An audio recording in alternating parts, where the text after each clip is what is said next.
behind me, I've got a Evo 7. Backstory then. Okay, so this belongs to quite a regular customer of ours. Recently purchased it.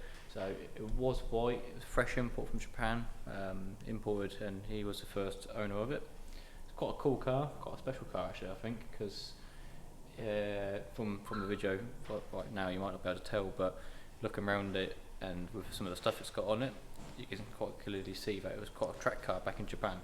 Had like pretty much a full cage in it, a lot of really good suspension stuff going on, big brakes. It's actually got a whole flat bottom on it, which someone has like handmade, which is quite cool. Never seen that before. Since then, the customer now has had it wrapped black. He's actually having quite a bit of fun with it. Bit gimmicky, but fitted neons to it, etc., etc. Just wanted something to enjoy. It's actually, and well, the car seems to be doing what he wants it to do. Powertrain wise or like engine wise, it was like a stock gearbox. Pretty much a whole HKS build. Everything you can think of, it's got a HKS built engine, HKS turbo, HKS ECU, the whole 9 yards type sort of thing. A little bit dated, some of it by today's standards, but you know it still worked, etc. Long story short, it's in here now because he blew the gearbox up, got stuck in the 4th gear, I think, from memory or something like that. Was going to rebuild it, and he's decided, nah, I want a sequential. So that's what that's on the floor down there for. The box is already removed on this car, so I'm just getting ready to install this gearbox. So it's not just a straightforward bolt-in job. There's a few parts you've got to swap over from your old gearbox. Stuff like there's a little snout that goes over the input shaft for the release bearing, fork rod, etc. Just little bits like that. Anyone who does do this, just bear in mind that you do have to notch the gearbox mount ever so slightly to clear part of the casing.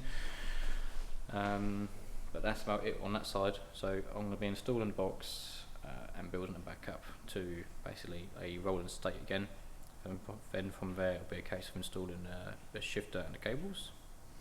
There's a little bit more going on with this now, because to make the most of a sequential and other bits and bobs with a bit of modernisation going on, basically we're opting to change out the old management and go to a Cyvex.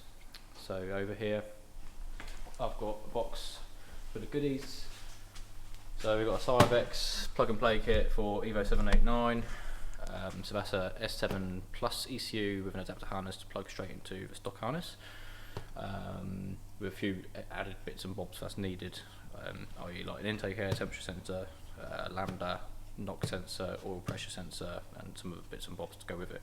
So that's all got to get fitted and installed. And the main reason for also going for that, alongside of just modernising it a bit, is we're going to convert it to drive-by-wire. So the reason being for that is I've covered it in the past with Jamie's Integra, but when going sequential, really to make the most out of your big purchase, you want to go drive-by-wire, because then you can actually have downshift blips, and actually make the whole system just complete rather than incomplete. It just makes it a lot nicer. And to be honest, there's always an age-old debate of like cable throttle versus drive-by-wire. You can't really notice it, to be honest, so there's no real problem with that. But if you want to go into it a little bit, we're using so keen-eyed viewers will notice, basically this is all Evo 10 stuff. So Evo 10 throttle body. I've not actually done this before, but I do know or have heard of it. Supposedly this bolts straight on to a standard inlet, so that's quite cool if it does. So that's what I'm planning on doing. So this will bolt straight onto a standard inlet, and then all I've got to do is wire it up and then put a electronic throttle in. So I'm using an Evo 10 throttle body, throttle pedal, sorry. Apart from that, that's pretty much it for now. So it'll be just a case of getting this back apart so I can put the gearbox in, start building it back up, and slowly go from there. And there'll be bits of wiring, ECU install. Yeah, there'll be all sorts of stuff to cover on this one. Alright guys, welcome back. I can't exactly remember where we left off, but we was putting gearboxes in and stuff like that. So car's on the floor, it's in a rollable condition now. I'm just waiting on a couple of parts I found along the way that I need to change. Normal stuff like CV boots were split, so it makes sense to change them whilst we're putting it all back together. Box is in, it's down there. That's the easy part, to be quite honest. All the old cables are out now, so none of the old gear linkage or anything's left behind now. The next part would be to put the shift cables in, which I'll show you when it comes to it. Trying to think. Okay, what I have done is removed all of the old management system and other stuff, is how I'm going to say it. Basically, whoever owned this in Japan, I think what they had done is gone to HKS, and the salesman there went, "What would you like, sir?" And he went, "Yes," because it had everything in it, everything you can think of. Like there's stuff in there. Like a real funny fact is, a lot of people thought there was a switch on the center console which it says high and low, which I thought was for high and low boost. No, that has some fan controller and all sorts of other stuff. So I've got a box over here. This is everything I've pulled out of it. So we've got, that's a standard ECU there, but we've got like boost controllers, something, a circuit attack counter, a fan controller, a boost controller, the HKSF com, which is a piggyback, God knows, loads of stuff. So, oh yeah, I had some sort of like TV, old school like 2000s display for showing your parameters on whatever sensors were under the bay. So it had stuff like EGT, oil pressure, fuel pressure, but it didn't actually go back to the ECU. So really it's kind of useless unless you're just going to look at it, and to be honest, when you're driving you don't have enough time to look at all that stuff anyway. So we're going to try and use some of them sensors that are left behind, but that'll all be wired back into the Silex. Actually can, one, be viewed, be seen on the dash, and two, be used on as like safety parameters as well. So it'll be the dual purpose there rather than just a display. So all that stuff's now taken out. Come round into the interior, bit of a mess at the moment. I've had to strip out quite a bit. Got all the seats out to make it easy to work on. In the centre there, you can see we've got a bit of a alley plate down there. A little piece made by Momentum Motorsport, so that adapts basically the stock location to put the crate shifter in. Makes it quite nice, simple, easy to install. I've begun mounting up the new ECU. It's a lot tighter now, but there was a lot of wiring which I've taken out, and in my hands right now and what I'm working on is the throttle pedal. So we're converting it to drive-by-wire, and I'm using an Evo 10 throttle pedal. So this is the contraption. It's a bit rough at the moment because it's a lot of testing, a little trial and error because we've not done one before. But this is to adapt from the stock location to the 10 throttle body, which I can grab here. So that goes basically like that, and that bolts into where the old pedal would have gone. I haven't got it anywhere with me to show you, but yes, that's what I'm on at the moment. Once that's done, I can get blasted and painted, and that'll be good to go. And it'll be a case of putting the cables in, and we'll start making a move on all the wiring for all the sensors and extra stuff we're putting in. I believe we were sorting out the wiring that I was making for the engine bay, so that's pretty much running the bay now. So you won't be able to see a lot of it, to be quite honest, but it's, I can point stuff out. So we've got the wide band here, so that's all wired in. New lambda put in, NTK sensor for the Silex ECU, ran all the way back. Wiring in place for throttles, driver wire, gear temp, gear position, knock, all the other pressure sensors that we're running. So that's all in place now. I'm just doing the last bit of wiring for now, hopefully. Just making a tiny little loom here. So this is for the interior. We spoke about display, or spoke about we were going to go into it.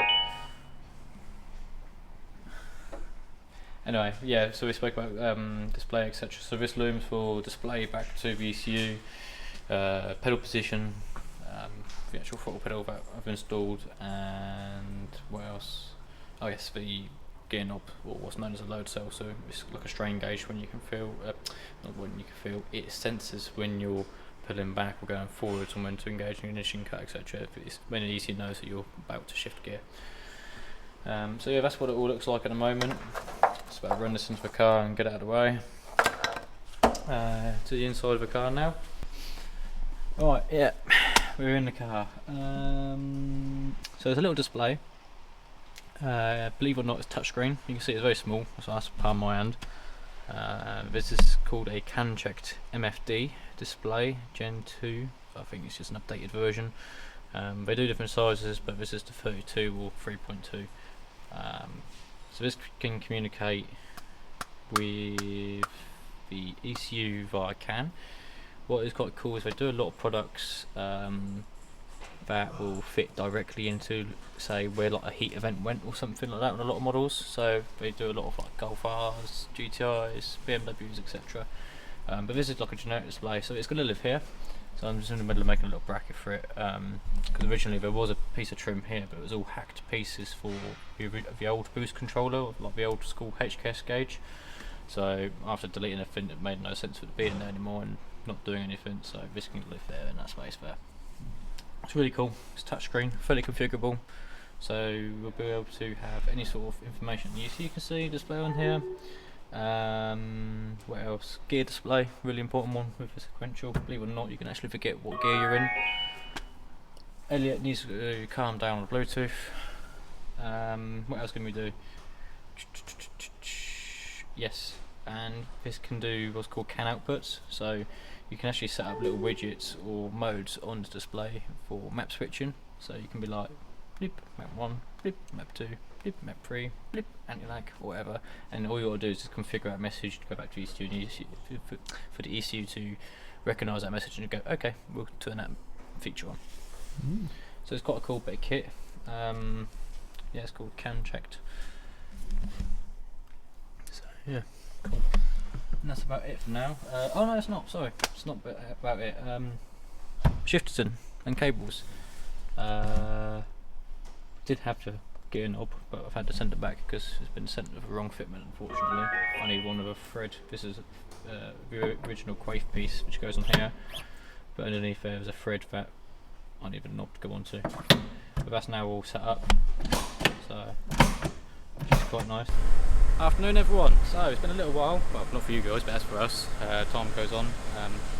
So the Evo 7, obviously we're carrying on where we left off. A little bit of background to it. This car actually has gone and then since come back for nothing major. It was just a check over actually from a little concern that was nothing. We've got Jamie in the house. I've got to be on it. But yeah, all is well. So to recap, so where we left off is, I think was with finalising the setup and getting it ready for Dyno. We went to Dyno. It made 500 horsepower or 1.6 bar boost. Done really well. What happened from there? Okay, so the session was ended a little bit premature in terms of getting the gearbox side of things really worked out on the road, because unfortunately the oil cooler had started to leak a little bit. So obviously safety on the road, etc., and also risk to the engine, didn't want to go any further with that.